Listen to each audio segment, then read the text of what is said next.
जब ईडी का I love you का नोटिस आया है, I love you Hemant Soren come soon 17 November, ED जो है I love you Irfan Ansari भी करने वाली है।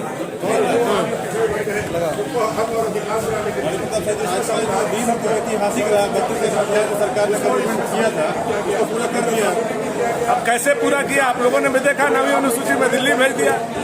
जो राज्य सरकार के हाथ में, जो राज्य सरकार संविधान और कोर्ट दोनों ने अधिकार राज्य सरकार को दिया है, उसमें लकूना लगा करके इन्होंने दिल्ली भेजने का काम किया। इसका मतलब ये है कि इनकी मंशा साफ नहीं है युवाओं को रोजगार देने का, युवाओं को नौकरी देने के लिए।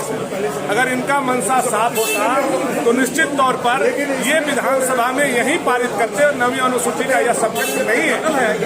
ये प्रशांत विद्यार्थी के जजमेंट में भी हाईकोर्ट ने स्पष्ट निर्देश दिया है और संविधान भी राज्य सरकार को स्थानीयता और नियोजन डिफाइन करने का शक्ति प्रदत्त करता है।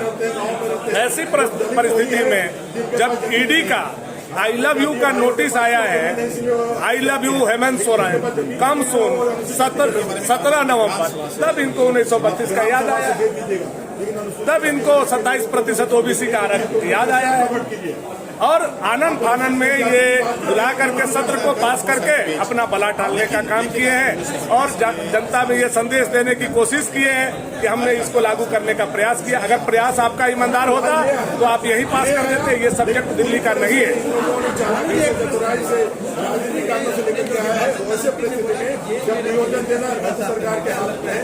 इसका मतलब मुख्यमंत्री प्रिपेयर हैं जेल जाने के लिए। अपने से जब वो बोल रहे हैं कि जेल में रह करके सुपड़ा साफ करेंगे, इसका मतलब वो अपने आप को कन्विक्ट मान रहे हैं, वो अपने आप को अपराधी मान रहे हैं, चाहे वो लीज लेने का मामला हो या फिर कानून घोटाला।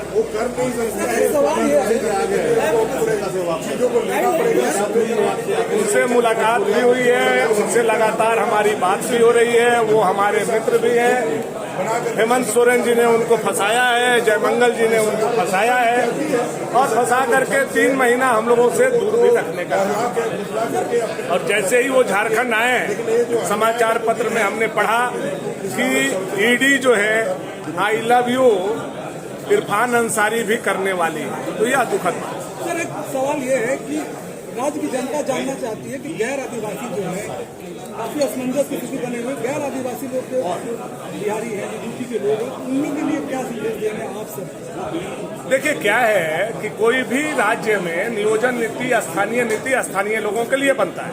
उसका 2 ही काम है, एक तृतीय श्रेणी और चतुर्थ श्रेणी में उनको नौकरी हो।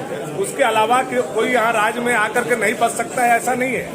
ये कश्मीर में धारा 370 था तब ये लागू था, या नॉर्थ ईस्ट में कुछ स्टेट में लागू था, जिसको हटाने का काम किया गया है। अब कोई भी आदमी यहाँ आ सकता है, रह सकता है, उसको रहने की बाध्यता नहीं है, लेकिन नौकरी में स्थानीय लोगों को मिले, ये सबकी भावना है और वो भावना का आदर भारतीय जनता पार्टी भी करती है। लेकिन अगर वास्तव में आप स्थानीय लोगों को नौकरी देना चाहते हैं तो ये नवीं अनुसूची का सब्जेक्ट नहीं है, ये सब्जेक्ट प्योरली स्टेट गवर्नमेंट का। स्टेट गवर्नमेंट इसको फेंकने का काम किया है, या ये कहिए कि युवाओं को नौकरी नहीं देने के लिए ये कसम खा लिए, इसलिए इसको नवीं अनुसूची में भेजने का इन्होंने काम किया है। इनकी मंशा साफ होती तो आज का आज 1932 आधारित स्थानीय नीति और 27% आरक्षण जो संविधान इनको अधिकार दिया है, जो कोर्ट इनको अधिकार दिया है, यही लागू है।